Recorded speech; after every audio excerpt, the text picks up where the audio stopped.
Welcome to Pretty Lies and Alibis. Join us as we seek the truth and travel the long road to justice.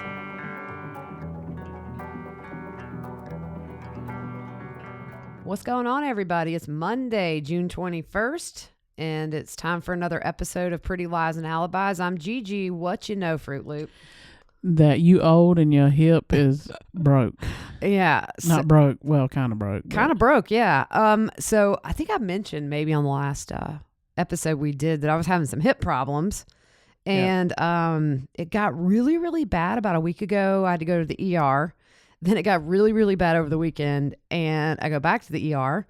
And I cannot lift my leg when I'm laying down. And I cannot cross my left leg over my right leg when I'm sitting. Yeah, you walking like you're 90. Oh my gosh. So I go to the orthopedic doctor today and he's doing you know how they manipulate your hip to see the range of motion. Yeah, they kill you and then say, oh yeah, this is what. I was literally in tears. And so he just stopped and said, I'm not going to cause you any more pain. And he said, we're going to get an MRI. But he said, essentially, let's just go ahead and prepare for a hip replacement. Yeah. I'm 43. And you know what he said? This made me feel old. He said, if you were 23, I would scope your hip and we would be good. But he said, you're 43, so this is replacement. So I don't know what's going on. But they do think that one of the main ligaments has essentially detached from the bone. Yeah. Crazy. I don't know what's going on at your house. Dude, I mean, I get over the pancreatitis and literally 3 days later, I'm walking like a nana. Yeah. Yeah. Yeah. So I'm not super happy about all this, but it is what it is. And I guess it could be worse. There you go. My aunt's having a knee replacement, so I'm going to tell her to buy one, get one. Yeah. We could double BOGO. up. Yeah. BOGO. We could go to the rehab place together. Yep. Share a room. So it's been a few days since we've done one, and we were saying on the live that it's going to be really random this summer when we do one, just because your schedule is crazy. My schedule is not going to be crazy, but with the theater, you're just nonstop busy. Yeah, I got a lot going on. A ton. Yep. I think this is the busiest I've ever seen you in 30 years. Yeah. Yep. It's crazy, Yep. but it's good because my girls are loving it and you guys are doing a play you're excited about. So it's all good, but it does kind of mess up the Wednesday, Sunday thing. So you'll still get them, just might be weird days. Yep. So we're going to jump in. We're going to talk a little bit more about the Murdaugh case down in the Low Country of South Carolina. But first, we got some Josh Duggar updates. Yep. So his attorneys have asked to delay his trial, which is set for July 6th. They're asking to postpone it until February of next year. I knew that was coming. Oh, yeah. Yeah. They say they need time for their own experts to do a forensic examination of Josh's computer. I mean, I'm sure the FBI made a huge mistake. Oh, yeah. Those really weren't on there. No. Yeah, because he was set for July 6th, which, you just said that. Sorry. Yeah. That's okay. all right. It's the pain meds, y'all. There you go. But they also claim they're waiting on additional discovery after requesting it several times. Who's that sound like? I don't mean to be rude, but or prior to this, yeah. But yeah, exactly. So they've also for Josh's defense team, they have added an independent computer forensic expert who has got to do their own examination of the devices in question. And of course, that's time consuming. So I never thought this would go off July 6th. And I'm pretty sure they're going to grant this delay. Oh, yeah. So nothing will come out of that. And he gets to be a free man and be around his kids and, very little consequence for that. One thing that we are going to cover, and I haven't done a lot of research. God knows I'm going to have time now. I think I had mentioned a case about a guy who was sentenced to over 200 years for a crime he committed when he was 16 and he's in his 40s now. And I was thinking about this, you look at people like Josh Duggar who have done or has engaged and to me, I mean, it's just some of the worst stuff you can engage in as an adult, and he's out on bail. And then you get somebody who had a night where they made a couple of bad choices. Nobody was hurt. And 240 something years in jail. I was just thinking how crazy sometimes it is.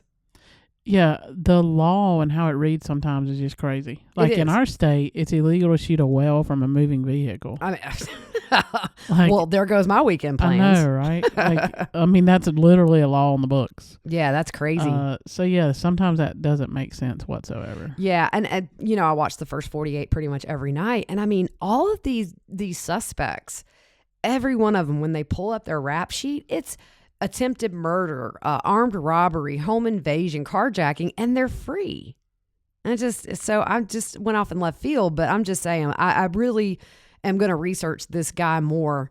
That their team reached out to us and wanted us to kind of tell a story online. But I was just thinking, sometimes it's just so odd how justice works. Yeah. You have people that have been convicted of second-degree murder that spend 10 years in jail, and then they go out and kill again, and then, you know, so you have people in there for nonviolent offenses for life. Yeah, I know a guy who, and I know this person, he, long story short, shot a guy in the face and killed him. Oh, wow. They were playing Russian roulette, and he served like 5 years. Yeah. And he's out. Yeah, it's crazy.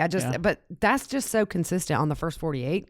Yeah. When somebody's suspected of murder, oh, wow, he's got a rap sheet 10 pages long. Like, why is he still free? I don't get it. Yeah. So we're going to jump into the Murdoch Murders. And so let's talk a little bit about what SLED has done. Yeah, so they've set up a 24-hour tip line. They've obtained a search warrant and searched Paul's apartment in Columbia. Remember, he was in school at USC this spring. They did not say what they were looking for or what they found. Yeah. Now, we've been getting a lot of the news about this case from Island Packet, which is a low country news media outlet, and Fitz News. Both of those guys really have been getting exclusive information about this case. So somebody told Island Packet that a computer was taken out and that they were gathering fingerprints and DNA evidence from the apartment. So a source also said the day after the murders, a property manager for the apartment complex called Columbia police to tell that they found an open door on Paul's unit.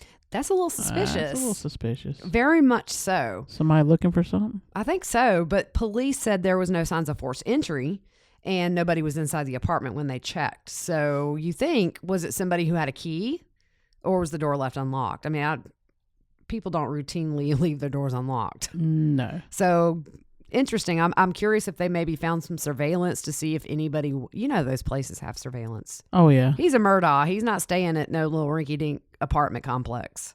He's probably staying, if he's not on campus, I mean, I'm sure he's in a very nice place. So, you know, they have surveillance and all that. So South Carolina has a law that says the initial police reports must be made public within 14 days of any kind of a crime. And it should tell the details of the nature and substance of the incident. But they're not releasing anything. Yeah. And what's up with that? Well, I mean, I think it just points to the fact that maybe there's some stuff going on behind the scenes that seems to be the case with this family for a lot of years. So the Charleston Post and Courier, they've sued SLED, which is the South Carolina Law Enforcement Division, and they've also sued Colleton County for not releasing public information about the murders. Their excuse is that the investigation's ongoing, but if the law says you got to release it within 14 days, I mean, I don't know how they're getting a pass on this. Yeah. And why won't they release a 911 call? I mean, exactly. Yeah. There's something really it screams of shenanigans to me. Oh, yeah. Yeah, I totally agree. So we learned a little something about Paul while he was out on bond for the boat wreck that killed Mallory Beach. Yeah, so he had minor brushes with the law in Charleston while out on bond. He got a speeding ticket in May of 2020 for going more than 15 miles per hour over the speed. I slurred that. Let's do that again.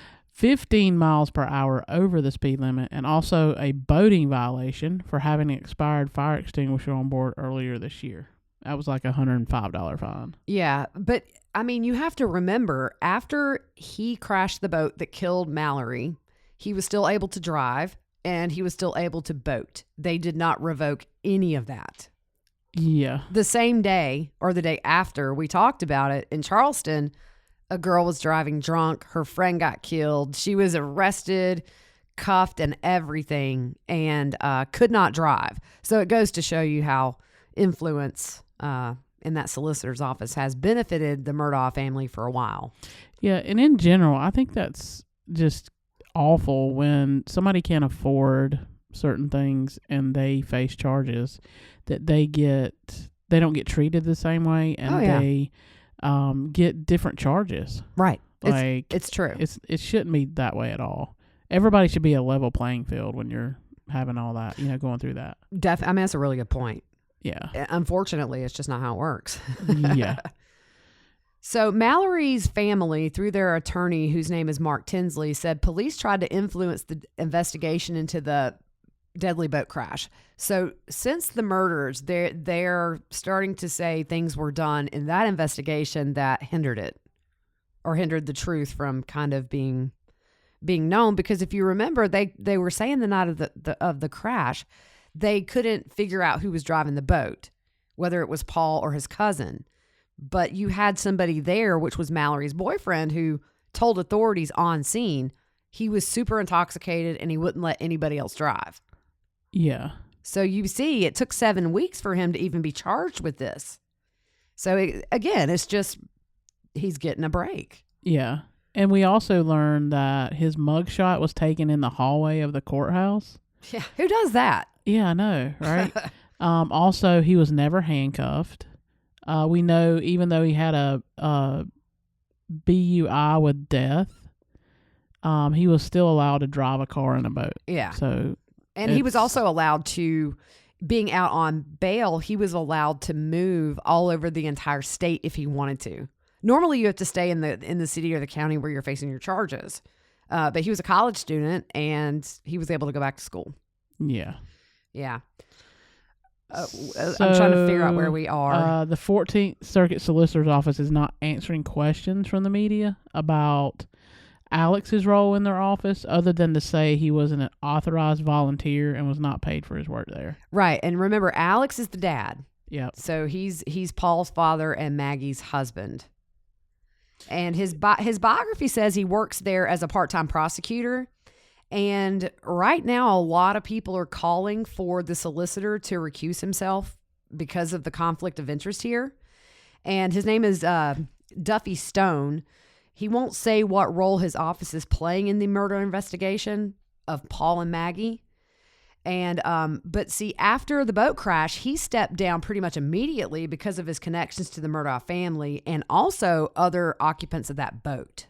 So you can see he's heavily rooted in this, I guess you would say, this class of people. Yeah. And then it came out that 2 of the officers that responded to the boat crash scene had personal ties to the Murdaugh family as well. Yeah, it's just all it's very crazy. Predictable. You would just say, I mean, they stopped doing breathalyzers because Dad and Grandpa showed up. I mean, they're not going to do that if you or me are on the side of the road and our dad comes and says, stop doing that. They're going to say, you can move back there or we'll handcuff you. Yeah. I mean, you can delay it, but you still have to have it eventually. Right. And like I said, too, before on a prior episode, a DUI lawyer will tell you, never refuse the breathalyzer. I can beat the reading, but I can't beat kind of the presumption of guilt if you don't take it. Yeah. So, so anyways, law enforcement sources haven't said what type of weapon was used, but insiders have said that it was a shotgun, and then Maggie was shot with an AR-15 type gun. So Alex's brothers, John and Randy Murdaugh, were on Good Morning America last week. They said that Paul had received threats from strangers before the murders. They also said Alex wants this solved. Yeah, and I think one of the reasons they might have went on there is because the rumor mill is full right now in the whole state about these murders. And sources have told news outlets that Alex is under investigation. And I think that's natural. Anytime a wife dies or a husband dies, they're going to look at the spouse. There was some question about the alibi, whether or not he was actually out shooting on the property or if he was at his dying father's bedside. So I don't know, man. I think this case, I think we're going to have a lot of things come out about this family now that this can of worms has been opened. Oh, yeah. Yeah. So a grand jury in South Carolina, through an order of the Attorney General, are investigating if there was obstruction of justice in the boat crash investigation. Yeah. That's big. That's big because you're not only looking at the Murdaugh's role if they did do things that influence that investigation, you're going to be looking at investigators, police officers, anybody who investigated that. Man, they could end up in some trouble. Oh, yeah. Yeah. So talking about rumors, and we normally don't do rumors on here, but these are all out there. This is, I read a lot about this case over the weekend, and I feel like at this point we can address them because it is on every major news site about what we're fixing to talk about. So we're going to make an exception here. Yep. So as far as we know, the murder investigation isn't tied to the boating accident. Mallory's family and other passengers on the boat have voluntarily submitted their DNA to squash that speculation. Yeah, and I think that's smart because obviously the first thought in everybody's mind was somebody's paying them back for this boating accident. My mind went there. Oh, yeah. Yep. Somebody connected to Mallory. Yeah. And so the other thing was the grandfather, he died 3 days after the murders. He was expected not to survive. He was terminally ill. So people had speculated whether or not something had happened to him that wasn't supposed to, but everybody seems to be on the same page that was just really bad timing. Yeah. I mean, not bad timing because you die. You can't help that. But it just happened. He passed away at the wrong. It looked really suspicious. Looked bad. So there have been rumors that the family is connected to another death. Stephen Smith, which happened before the fatal boat crash. Paul and Buster were treated as possible persons of interest in that case, and the family was named over 40 times in investigation, but there's never been any suspects named. Yeah, and regarding this right here, Fitz News had some great write-ups on this case that everybody seems to be whispering about. Stephen Smith was a young gay man. And so apparently the rumors down in the Low Country was that Buster, which is Paul's brother, and Stephen may have had a fling. Uh-oh. Right. So, I mean, I don't know. There is definitely a Southern, I don't know if you call it aristocrats or just your really, really well-to-do people. And, it seems like this was a rumor they did not want being made public. Yeah. Whether or not it's true or not, it's not my business. But so the interesting thing, though, is this guy ended up dead. Yeah, that's interesting. So they found his body on July 8th, 2015, and it was on a road kind of on the outskirts of town.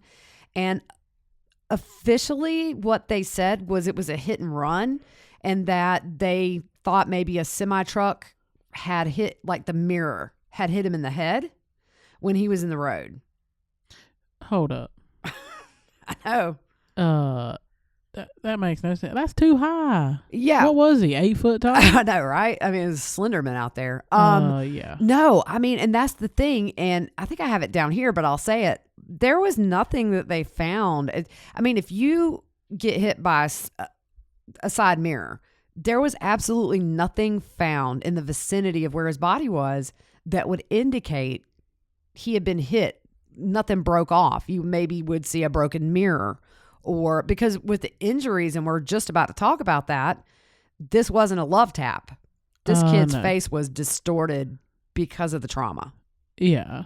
So his body was found with his face covered in blood. He had a 7-inch gaping hole in the right side of his forehead.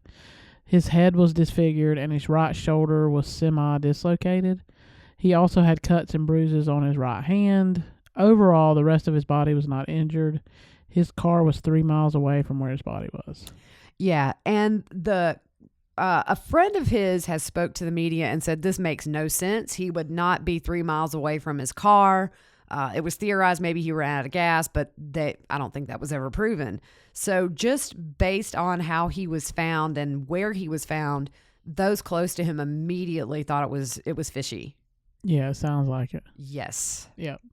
The coroner said it was homicide, but no physical evidence was found. Yeah, and like I said, you would think there would be something broken off kind of near his body. Yeah, I mean, if you hit something like that, that mirror's going to break. But you made a super good point, though. I mean, it's not like those are height level. No, like it's high up. Yeah, it is high up. Yeah. I mean, look at you. You should be an investigator. Oh, what about that? Yeah, no. So South Carolina Highway Patrol Detective Todd Proctor said in 2015, I think it's a situation when you grow up and your family's kind of high profile and you get away with some things because of your family name. You become invincible in a way and you get a little liquor and you think you're untouchable. Yeah, and he goes on to say the Murdaughs, as big and powerful and rich as everyone thinks they are, they're going to go on living their lives like nothing happened. So they can play that card like they care about everyone else. No, they don't. They care about protecting themselves. He did not hold back. Yeah. Because, well, we'll get to it. I'm sorry. I'm jumping ahead. Oh, boy. So Stephen's mom, Sandy, said when SLED contacted her after the murders, she thought maybe they were reopening his investigation, but they only called to see if her family was involved in the shootings. She said it was devastating and a slap in the face. Well, I bet. I mean, she wants to find out what really happened to her son. Yeah. So I was reading Fitz News this morning, and they had an article where a document was posted on their website, and the same guy, Detective Proctor, disagreed with the findings of a hit and run. And so he went to talk to the pathologist who did the autopsy, and her name was Dr. Presnell. And he said she was very combative and rude when he suggested that the opinion of investigators was that this was not a hit and run.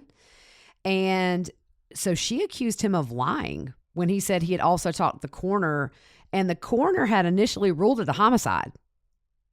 Wow. So he said when investigators didn't believe it was a hit and run, she said, well, it's your job to find out what hit Stephen. It's not my job. Exactly. And so they're saying, we don't think it was a hit and run. And you know, she's saying, well, it's your job to figure out what hit him. That's kind of rude. Oh, yeah. Yeah. So he said he just really ended the conversation with her because he knew it was not going to be productive. Yeah. Another investigator also had a run-in with her about her findings in the autopsy as well. Wow. So Stephen's cause of death is blunt force trauma from a vehicle, but the manner of death, such as suicide or homicide, is not answered. The coroner told Detective Proctor that he was not in agreement with the medical examiner's report. So that's a lot. I mean, when you have a coroner and a medical examiner who typically work in tandem and agree, that difference of opinion is big, and it's big to me because of the situation surrounding the rumors of why maybe this guy would want to be would want to be killed. Sure. So he had no traces of drugs or alcohol in his system at the time of death.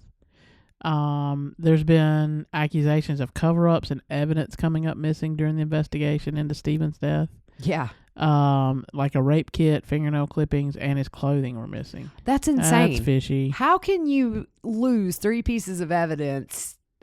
You ain't losing it. You ain't losing. You're losing it, but you know you're losing Somebody had to write down when they went in that area. That's what they do on NCIS. Exactly. You got to fill out the paperwork. Did they do it on Kindergarten Cop too? I didn't get that far. Yeah. But like we said too, there's accusations that things are being covered up as far as the boating accident. And we know that investigation is still ongoing, even though Paul's dead. So it seems like they're investigating maybe whether there was some wrongdoing there.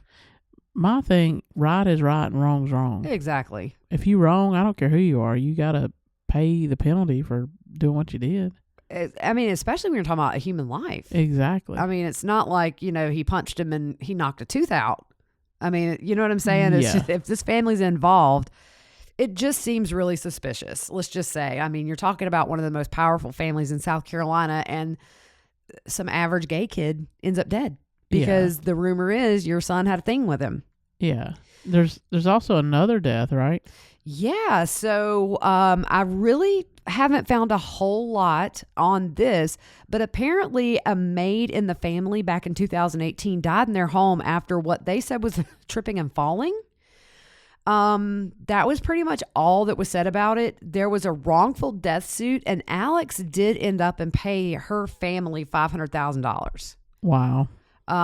So you're looking at Stephen. Now you're looking at this maid, and it seems very odd that in these two deaths right there, very strange things have happened.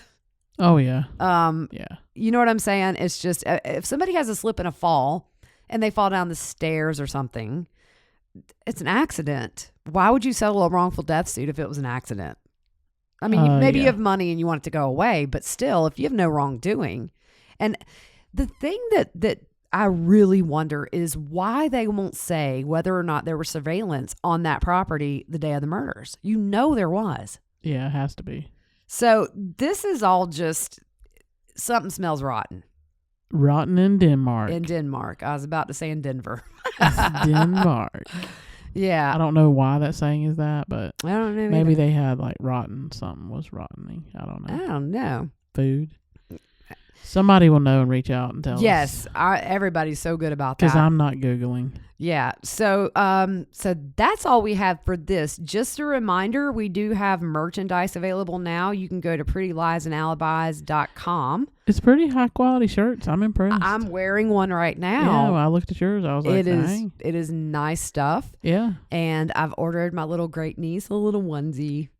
We're going to have her model it. My son Mason says, I'll model the dude shirts. So yeah. I guess we'll get the family, the whole family in on modeling the stuff. And what else? We've got some more stuff coming from listeners. They've told us. So that's exciting in the P.O. box. It's kind of like Christmas going in there. Oh, yeah. Yeah, pretty cool. We have some stickers that we just got a new shipment of. So if you want a free sticker, no cost, you can inbox us on any of our social media platforms or send us an email at prettyliesandalibis@gmail.com. Yeah, and if you want to make a donation on that, you can go to our PayPal account, right? Yeah, it's prettyliesandalibis@gmail.com is the PayPal, and we certainly aren't asking, but we've had people ask, so that's the ways you can contribute if you wish. And so I think, let's see, next week is Chad's scheduling conference. I believe the 26th. I'm not 100% sure on that date. Yeah. We just had a hearing in the Wagner case. The older brother, is it George IV, was just in court, but we were getting ready for this. I didn't really hear what was said. It seems like they're going to continue it. They did talk about some discovery. The defense was talking about some discovery they have not received. I just don't see that they have a leg to stand on since Jake has ratted everybody out. But it seems like they were wanting some kind of evaluations from Jake, like mental evaluations. Yeah. So I don't know if they're going to kind of go the route of he's just out of his mind. Oh, yeah. It's crazy stuff. Everybody goes that route these days. And we've also read that Lori is at the mental hospital. I believe it's in Boise or near Boise, kind of around that area. We don't know if she's inpatient, or I would assume she's inpatient with this, but so nothing really going on with that right now. Colby put a really nice post up about Charles yesterday for Father's Day. Yeah, I saw it. It was good. Yeah, it was really, really sweet. But other than that, things have been quiet. And so we'll keep an eye on everything. If we hear anything, we may hop on for a sweet tea session. But I think we'll probably have another episode out maybe by Sunday. Yep, we'll see how the schedule goes. Yes, it's going to be crazy, and we'll just fit it in when we can. And this week we're hoping to maybe try that first video where we try to prepare food like the prisoners do. Yep. So we'll see what comes around, and until then, I hope you guys have a good week. Good. I don't know. Good. I don't even know. What do you say when you close? Good. Goodbye sounds weird. I mean, yeah. I want to do like the Carol Burnett thing with a little. Where she comes in with a cleaning lady, you know. Oh yeah, and she always tugged her ear, and that was for her mother, right? Yeah. I used to love the Carol Burnett show. Oh, I got it on DVD. Do you really? Yeah. I might need to borrow it. I like the Tarzan yell. Yeah. Yep. All right. Yeah. All right. Well, we will see you soon. How about that? That'll be good. All right.